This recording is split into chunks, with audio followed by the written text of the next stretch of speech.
Mohon penjelasannya berkaitan dengan kebijakan Kemenak tentang pernikahan di masa pandemi. Di tempat kami terjadi hal yang demikian. H-1, calon pengantin melakukan swab.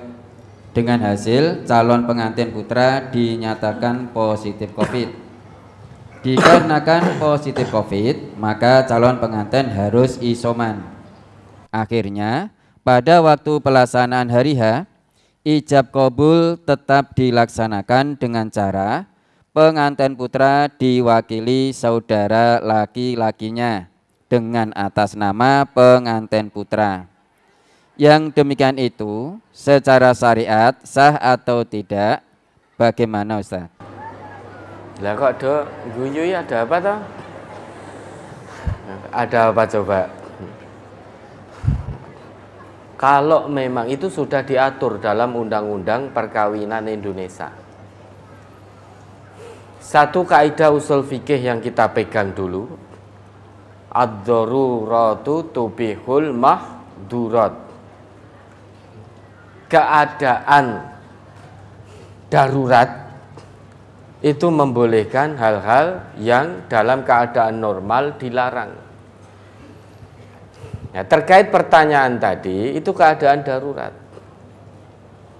Maka dalam Undang-Undang Perkawinan Indonesia pasal 29 ayat 1, 2, 3 itu diatur sedemikian rupa. Ya. Ayat satunya, pasal 29 ayat satunya berbunyi,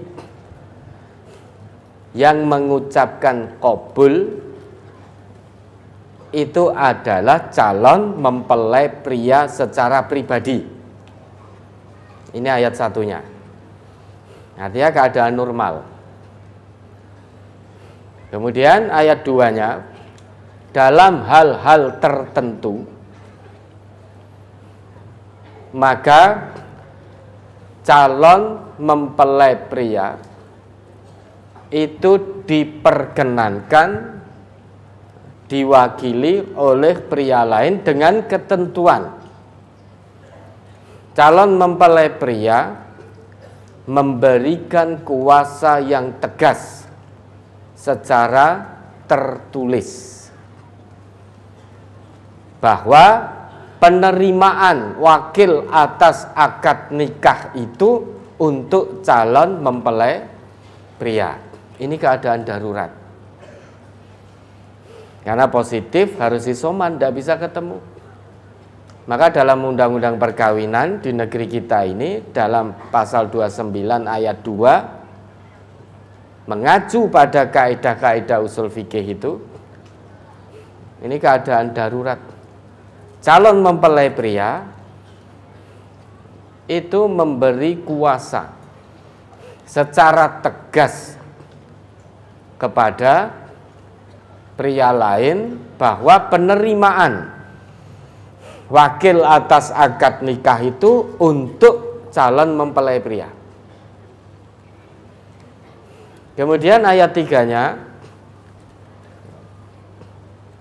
dalam hal calon mempelai wanita atau walinya tidak setuju dengan perwakilan itu, maka akad nikah tidak bisa dilaksanakan.